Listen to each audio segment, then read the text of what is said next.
Off rip, I have to apologize for the setup, but it's the best I can do because I'm on vacation in France celebrating my grandfather's 90th birthday. And the first thing he said, by the way, at his 90th birthday party was, I'm not making it to 100. So, glad that I'm here. That was weird of you, Grandpa, but God bless. Anyway, today, some major news happened, and I need to talk about it. It's super important, and so let's just jump right into it. We are talking about cookies. Yeah, that's what got me here. That's what got me out of my vacation. We got to talk about cookies. Now, look, at this point, you guys, I'm sure, have heard of what I'm going to talk about today, the Pokimane cookie drama, but I wanted to talk about it myself because I have seen what the people are saying, and it seems like you get an instant 1.5 million views if you just say Pokimane dumb, cookie bad.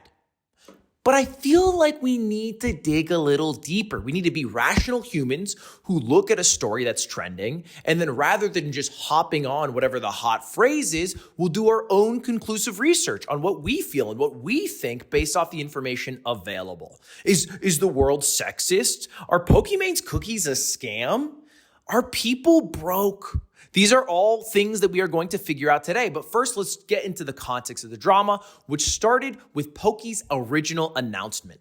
Biggest announcement of my career next Monday. And it's a product launch. All right. This happened just a couple of weeks ago. And here it is. All right, this is her announcement. She says, it's finally here, introducing my new company, Mina Snacks, which, as far as I understand it, is a healthy snack company that is offering a flagship product, their Midnight Mini Cookies, which is real non-GMO with added vitamin D. It's healthy, it's good for you, but it's still yummy snack. That's the vibe that I got from it, which makes a lot of sense from a creator's point of view. All right, if you want to make it as a creator and you don't want to make videos into your 50s, generally you make a product. It kind of feels like Hollywood actors in alcohol 5 to 10 years ago is content creators now trying to make a new brand, right? Mr. Beast with Feastables, it's worth 1.5 billion. Logan Paul and KSI with Prime, apparently is worth 8 to 10 billion. That seems like a big number. Maybe that's true. I don't know. But that's where the money is. That's where the rest of your career is. And I'm sure that Pokimane, along with her management, her team, were like, hey, you make this healthy snack company. It's something you believe in. And if you fuck with it, it could be $100 million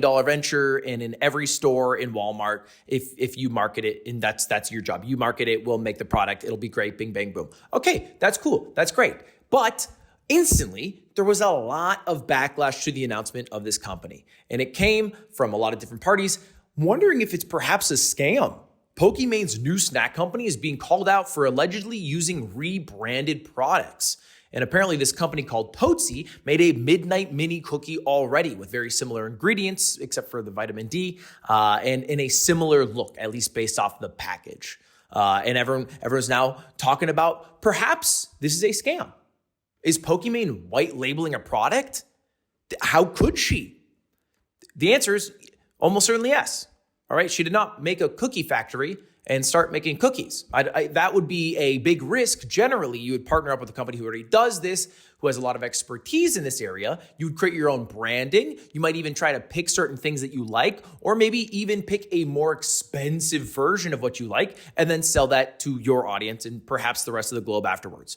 I know, because I've done this, specifically with my swipe bidets. Woo, look at that. What a beautiful graphic. Shout out Otto. My swipe bidets, I've said this before, are a white label product. No, I did not make my own factory where people are pumping out bidets. I worked with a company who already makes bidets. I picked the designs and the products that I thought were best, and then I rebranded them. We worked like a year on branding and product selection and manufacturing of them, and then I sold it to my viewers. And it worked out really well. We made like 7,000 last year, and they sold out within like a few weeks. And there's actually more available right now. It's not a ad for swipe, but we did re-up them if you'd want to get them. And you might be wondering, well, Ludwig, isn't this kind of a scam? Because if it's white labeled, why don't I go to the manufacturer directly and buy from there? You're upcharging me for the Ludwig branding. And you could, if you wanted, you could. Here it is. It's leaked. Oh, this is the product. You can see it's very similar. It's the Fresh Spa Comfort Plus. It has 2 nozzles for front bussy and back bussy. And you can get it for $59.99.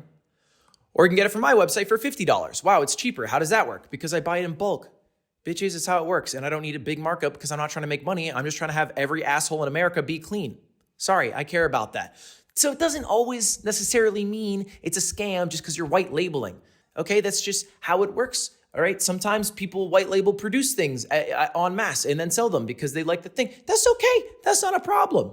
All right, so Pokimane responded to this drama and specifically this tweet. Pokimane's new products apparently just rebranded cookie and she sells it for 3 times the price. Scam? And she said, hey, well, it's actually not a scam. I'm actually working with a company who made that. I like the cookie and we rebranded it. And we also changed like a lot of the products in it. So, although they might both have flour in it, one flour could be more expensive. I don't think it has flour because it's gluten-free, but you get the idea, all right? That not all products, just because it's the same name, are the same price. And does it definitely have a markup because it is Pokimane snack? For sure, 100%. Definitely does have that. But I don't think it has such an absurd markup that this is Poki's secret way of doing a cash grab after her 10 years plus of content creation. I don't think she's trying to milk it. I think she's actually trying to make a successful company. And here's the fucking kicker. All right. If it truly is overpriced and not worth it, it'll reveal itself in time. It just will. Or even the viewers who might initially buy because they really like Poki will say, all right, I spent $28 for 4 packs, $7 a pack. I didn't super like them. It's not worth it. I won't buy it again. And then she would have to drop the price, right? That would just happen. So you don't have to get mad about a price of something. It usually corrects itself in time. Capitalism. Wow. Oh my God. Anyway, that should have been the end of it. But of course, we know it wasn't. That was posted on November 15th and November 16th. We had a lot of people farming it still, for likes on Twitter, updates on Reddit, and views on YouTube. Like this person, I don't know this person, whatever. I'm not trying to fucking roast them, but Pokimane responds to scam allegations? Embarrassing.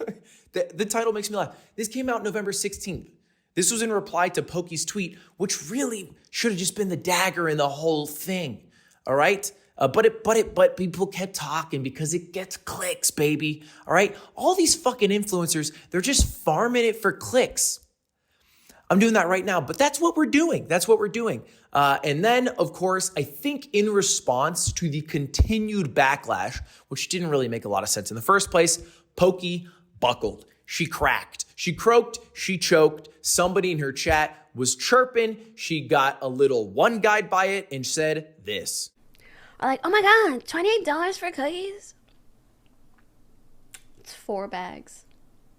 That's $7 a bag. I know math is hard when you're an idiot, but if you're a broke boy, just say so. Anyway. Okay, and let's just say it plainly. That was dumb. She shouldn't have said that. That was mean. She shouldn't have said that. That was off-putting. She shouldn't have said that. That's just a fact. That is a fact of life. Those were not nice words to say, especially when you're a millionaire talking to people who aren't millionaires. It's just a position where words like that shouldn't be thought of, much less said. Boom, bing, bang, done, okay? And it created a shitstorm, all right? Everybody was like, ooh, let's cash in the view train. Poki fucked up. Time to get views. And let me tell you, the views they got. All right, I promise you, if Asmund Gold shows you his metrics, that was a 1 to 10 on YouTube. And of course, Charlie made the video that was the biggest about it. I think it got 5 million views. I mean, it does speak volumes about how many views you get when you talk about Poki. And mentioned your wealth was built on their backs. And this seems to be the main sentiment, right? Poki was calling this viewer broke. And because of that, she's not really respecting the people who made her rich in the first place. She's disrespecting her viewers. I'm going to poke at that a little bit here, because I really don't believe that most of Poki's viewers are actually offended or give a shit. Most of them right now are the ones trying to do damage control on her behalf because they fuck with her and they watch her play Valorant. The people who are actually upset have no idea what her Valorant rank is or that she plays Valorant, and they're just outraged on behalf of her viewers, right? They're like, why would you talk about your viewers, the people who made you rich and disrespect them like that? I don't think that's what was actually happening. I think this started in the first place because this was overhyped outrage, which shouldn't have existed at all, from people who don't actually watch Pokimane at all. She shouldn't have said it. It was dumb to say. It definitely affected people who do watch her, who weren't even attacking her in the first place. I don't think they give a shit right now. I don't think 90+% of them give a shit. I think the people who do give a shit are on the outside looking in, being outraged on the behalf of these somewhat made up viewers, right? Just some real, most made up. And then Pokey follows up with an apology tweet saying, while what I said was 100% intended to be a joke, I see why I came off as insensitive. I apologize. I understand the price might be high. We're maybe going to see if we can make it more affordable. I don't know. And I was trying to talk to one rude chatter, not a general statement towards everybody. Okay? But damage done. Damage done. She said an oopsie poopsie. And now it's just, hey, let's talk about how what she said was dumb and cash in the 1.5 million views. Cha-ching! Okay, you know what? She's helping the economy. People don't talk about that. But I have a theory about why this happened. Okay, some people think this is just Pokey fucking up. Pokey gets in trouble because she fucked up. That's why this is a big stink. Other people might say sexism at work here. It's because she's a woman. It's because she's a woman. I have another theory, and I thought about this initially because I saw this post on my Reddit. Okay, Destiny has nice things to say about Ludwig. Here's the clip. Even behind the scenes, I've never heard anything bad about Ludwig, ever. Most of the stuff, a broad variety of content creators have good things to say about him personally, privately, publicly, ever. So yeah, I think that if Ludwig were to market something, it's like, hey, listen guys, I'm selling stuff and this is what I do and it's my markup and I'm just trying to make some money here. I don't think Ludwig would get a lot of pushback. I could be wrong, but Ludwig is just so straightforward and so brazenly transparent on everything. I feel like I don't think Ludwig would get that much of a negative pushback, yeah. Now, I'm being glazed and used as an example here to argue against this being sexism at play, and it's just Pokey fucking up at play. But I think it's actually even more interesting than just simply Pokey fucking up. Okay? Because if we look at some other things, maybe some more innocuous things, for example, here Pokimane answers the web's most searched questions, Wired, autocomplete interview. You can see it didn't go very well. All right? Now, she doesn't say anything controversial in here. Pokey just has a lot of haters, almost 6K downvotes, okay? I did the same shit. I got 10 times more views on mine. I only got 1.6K downvotes. And here's my theory. Pokey is really, really famous. You cannot fathom how famous she is. 9.3 million followers on Twitch. I think outside of Ninja, she's probably the most famous streamer alive. I would argue more famous than XQC. Maybe not after the recent drama, but she definitely was, all right? And that's further backed up if you look at Google Trends. There is 1 week in the past 12 months where I have been more looked up or more famous than Pokey, and it was chess boxing. And then the week after chess boxing, things went back to where they were. She's really, really famous. And why does this matter, Ludwig? Why do you keep bringing up that she's famous? Because when you start content creating, the people who know about you are just the people who like you. So if you fuck up, they're going to be the most charitable possible people. They'll be like, we get it. Sometimes you fuck up in life. It's okay. And then the more famous you get, 2 new groups of people start to appear. Group number 1, neutral people. The people who will only occasionally see a clip of maybe something big, an event that you do, or maybe a fucky-wucky that you do. Easily swayed people. And the second group is haters. People just they don't like you. They don't like, maybe they were neutral people who saw a clip and then don't like you and then further feel that feeling. Or maybe they just hate you because you use terms like Riz and you're in your mid-20s. That's also possible.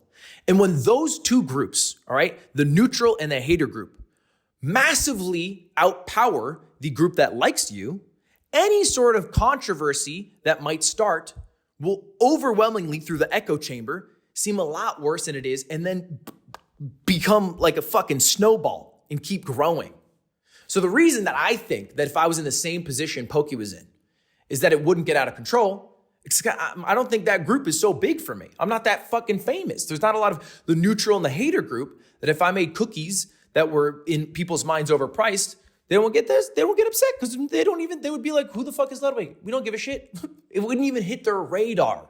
Okay? I think a similar thing is happening right now, which maybe we'll talk about another day, with Dream, because he is, let me tell you, he's got a lot of fucking people who hate him. Now it's different because the Dream and what he's done is not overpricing cookies. We don't got to get into that, but you get what I'm saying? All right, this is my running theory. Okay. Now you can infer perhaps, why does she have such a large group of people who know about her and also hate her, and that is so much bigger than who like her? Maybe sexism can be at play there. I don't think it's just that simple one-to-one though. I think this is my theory. This is my running theory. What do you think about it? I think it's very smart and good. Anyway, I'm going back to my vacation because I'm missing dinner time right now with my family. I hope you have a good day and see you later. Goodbye. Goodbye. And as they say in France, va te faire encuiser à neuf. Okay, ciao.